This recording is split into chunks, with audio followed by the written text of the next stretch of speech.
महाराष्ट्रातील महत्त्वाचा मतदारसंघ तो म्हणजे पाटण विधानसभा मतदारसंघ.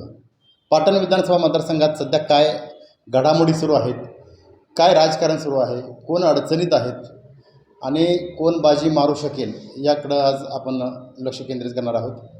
नमस्कार, मी विकास भोसले, आपण पाहताय महाराष्ट्र लाईव्ह. खरं तर म्हणतात राजकीय विश्लेषक आणि नेत्यांनासुद्धा भल्याभल्यांना पाणी पाजणारा मतदारसंघ म्हणजेच सातारा जिल्ह्यातील पाटण विधानसभा मतदारसंघ. कारण गेल्या 30-35 वर्षातील जर पाटण विधानसभा मतदारसंघातील लढती जर तुम्ही पाहिल्या तर या लढती काही फरकानं म्हणजे शेकडो मताच्या फरकानं, काही हजारो मताच्या फरकाने देसाई आणि पाटणकर या दोन घराण्यामध्ये जोरदार रस्सीखेच पाहायला मिळते. मात्र यावेळी वातावरण वेगळं आहे. माझा म्हणण्याचा उद्देश काय आहे आणि हे रोखठोक विश्लेषण आपण पाहताय रोखठोक सातारा या सदरामध्ये आमच्या चॅनलमध्ये. आत्ताची सध्याची परिस्थिती काय आहे? खरं तर प्रत्येक पक्षाने आपापले सर्वे सुरू केलेले आहेत. मात्र सर्वे आणि प्रत्यक्ष ग्राउंड रिपोर्ट यामध्ये खूप फरक असतो. दिसतं तसं नसतं, हीच परिस्थिती पाटण तालुक्यात सध्या पाहायला मिळते.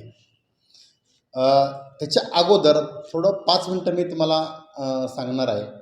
पाटण तालुक्याच्या विधानसभेचा इतिहास 2009 सालापासूनचा माझ्यासमोर आकडेवारी आहे.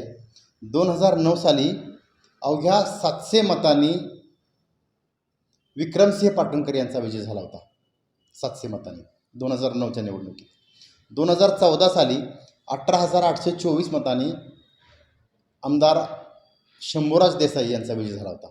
आणि 2019च्या म्हणजे गेल्या निवडणुकीमध्ये 14,175 इतक्या मताधिक्यांनी शंभूराज देसाई यांचा विजय झाला होता. 2014 आणि 2019 या दोन निवडणुकीमध्ये आमदार शंभूराज देसाई यांच्या विरोधात सत्यजितसिंह पाटणकर निवडणूक लढवत होते. खूप कमी फरकानं, म्हणजेच दोघांनीही 1 लाखाच्या पुढं मतदान घेतलं आणि 14,000 18,000 या मताधिक्यांनी शंभूराज देसाई निवडून आले. मात्र 2019 ते 2024 या 5 वर्षात पुलाखालून बरंचसं पाणी गेलेलं आहे. नुकत्याच झालेल्या लोकसभा निवडणुकीमध्ये, खरं तर लोकसभा निवडणूक ही विधानसभेची रंगीत तालीम मानली जाते आणि या रंगीत तालमीमध्ये पालकमंत्री, सातारा जिल्ह्याचे आणि ठाणे जिल्ह्याचे पालकमंत्री आणि पाटणचे आमदार शंभूराज देसाई हे पाटण स्वतःच्या विधानसभा मतदारसंघामधून पिछाडीवर होते. म्हणजे 2,943 मतांनी पिछाडीवर मतदान होतं. म्हणजेच या पाटण विधानसभा मतदारसंघात राष्ट्रवादी काँग्रेस शरद पवार गटाला एकूण 78,403 इतकं मतं मिळाली होती लोकसभेला.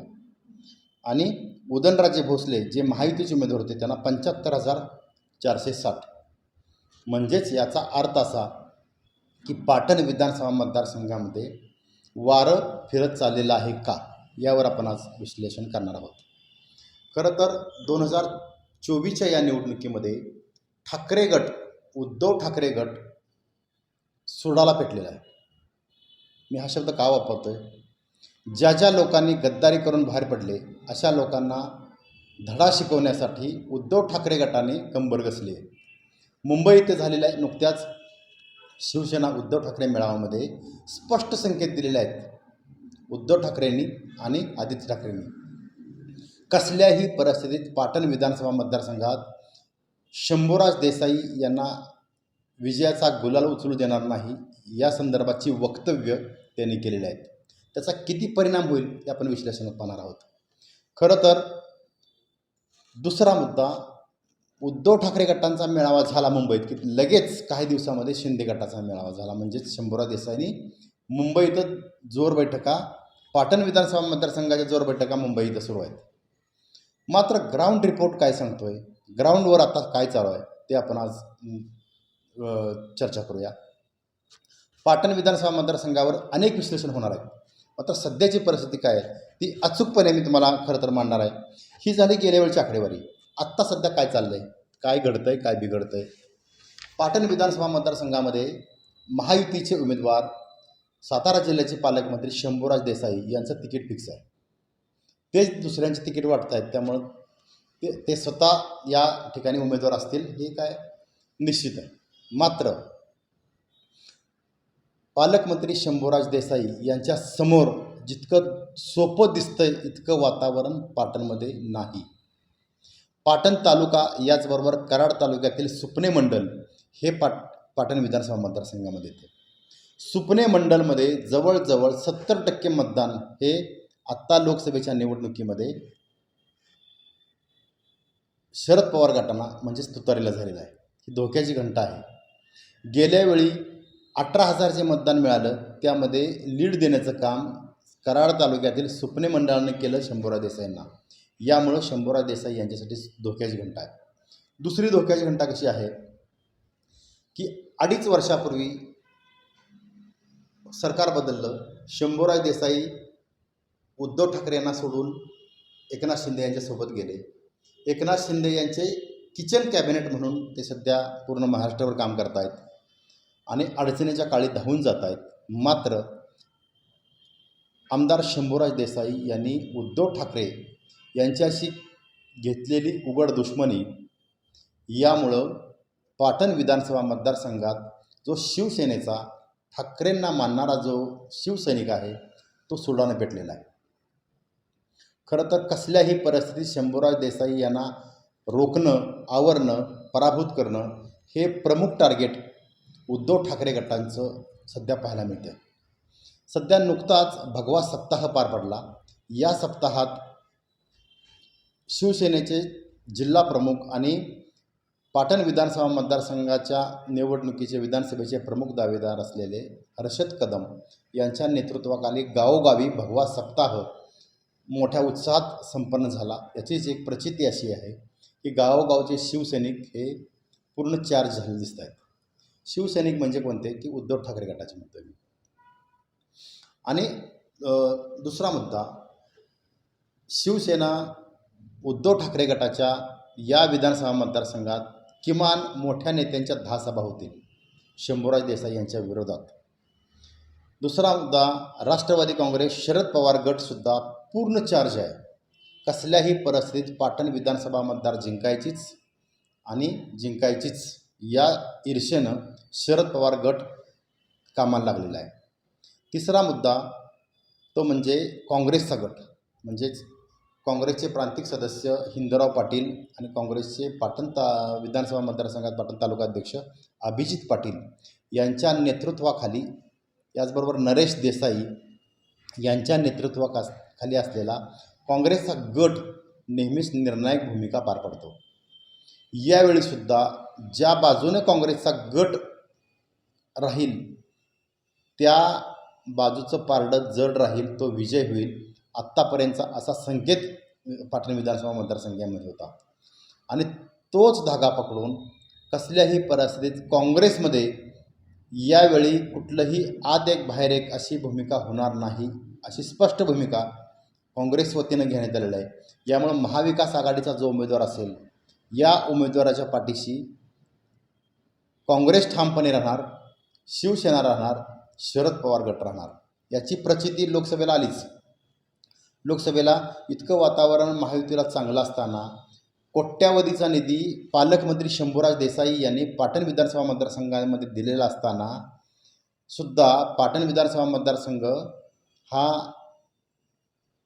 वजा केला जातो महायुतीला. याचा अर्थ काय होतो की उद्रेक आहे लोकांच्या मनात, सत्ताधाऱ्यांच्या विरोधात, शंभूराज देसाई यांच्या विरोधात जोरदार या मतदारसंघामध्ये अंतर्गत लोकांच्या मनात राग निर्माण झालेला आहे की जी भूमिका घेतली शंभूराज देसाई या संदर्भात.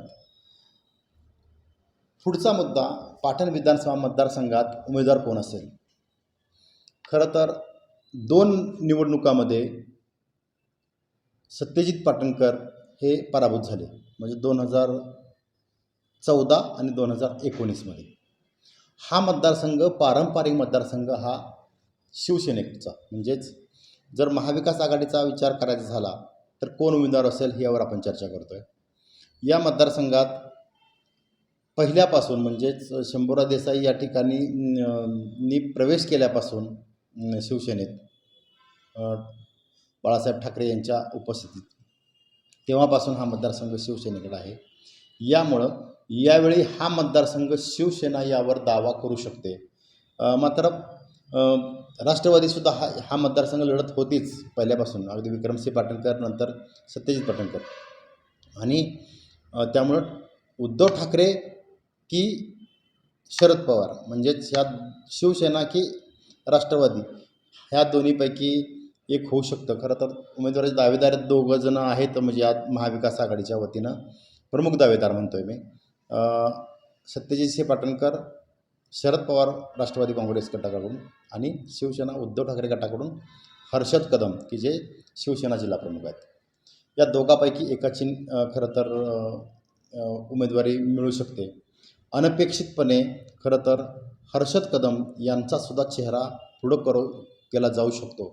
कारण खरं तर जरी दोन्हीच्या तुलनेनं राष्ट्रवादी काँग्रेस शरद पवार गटाची ताकद जरी जास्त असली तरी ऐनवेळी काही होऊ शकतं. म्हणजे सत्यजित पाटणकर किंवा हर्षद कदम या दोघांतले एक उमेदवार होऊ शकतो. खरं तर तिसरा फॅक्टर खूप महत्त्वाचं काम करेल महाविकास आघाडीमध्ये, तो म्हणजेच खासदार श्रीनिवास पाटील यांचा गट.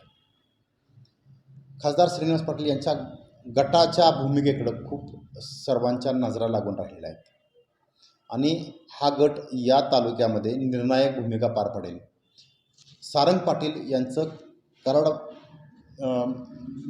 जरी स्थायिक असले तरी पाटण विधानसभा मतदारसंघामध्ये असलेलं प्रचंड नेटवर्क आणि खासदार म्हणून श्रीनिवास पाटील यांनी केलेल्या कामाच्यामुळं मोठा गट या ठिकाणी पाटण विधानसभा मतदारसंघामध्ये काम करतो आहे. याचवेळी अंतर्गत नाराज असलेले सारंग पाटलांचा गटसुद्धा कोणती भूमिका घेतो याकडे सर्वांचं लक्ष आहे. खरं तर लोकसभेच्या या निवडणुकीच्या रणधुमाळीमध्ये सारंग पाटील यांच्या उमेदवारीला सत्यजित पाटणकर यांनी थेट विरोध केला होता. ते उघड आहे, सर्व वर्तमानपत्रामध्ये जाहीरपणे बातम्या आलेल्या आहेत, सर्व कार्यकर्त्यांच्यामध्ये चर्चा आहे. याचा फटका मात्र सत्यजित पाटणकर यांना बसू शकतो या विधानसभेत, हे नाकारून चालणार नाही. कारण खासदार श्रीनिवास पाटील, सारंग पाटील यांना मानणारा जो गट आहे तो निर्णायक गट असेल. अर्थात हा गट कुठल्या पक्षाच्या विरोधात म्हणजे शरद पवार यांच्या विरोधात काम करणार नाही, ही 100% खात्री सर्वांनाच आहे.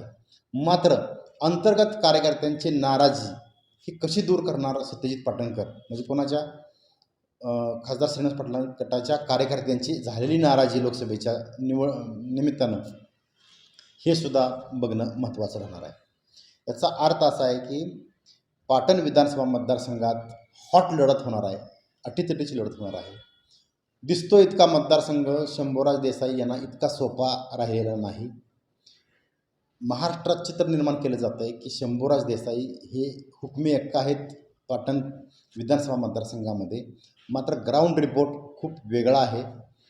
महाविकास आघाडी एकसंघपणे जर सामोरी गेली तर शंभूराज देसाई आज रोजी अडचणीत वाटत आहेत, हे मात्र नक्की. अजून 2 महिने आहेत, पुलाखालून बरंचसं पाणी वाहून जाणार आहे. कार्यकर्त्यांच्या काही पक्ष प्रवेश होतील, काही महायुतीत होतील, काही महाविकास आघाडीमध्ये होतील, ते पाहणं महत्त्वाचं आहे. कुणाची नाराजी कशी दूर होणार हे सुद्धा पाहणं महत्त्वाचं आहे. आत्ता तरी असं दिसतंय की एकंदरीत पाटण विधानसभा मतदारसंघ हा सर्वात अटीतटीचा हॉट मतदारसंघ हा महाराष्ट्रात गणला जाईल, आणि शंभूराज देसाई यांच्या पुढील अडचणी दिवसेदिवस वाढताना दिसत आहेत, एवढं मात्र नक्की. रोखठोक विश्लेषण आपणास कसं वाटलं हे नक्की कमेंट करून सांगा. पाहत रहा महाराष्ट्र लाईव्ह.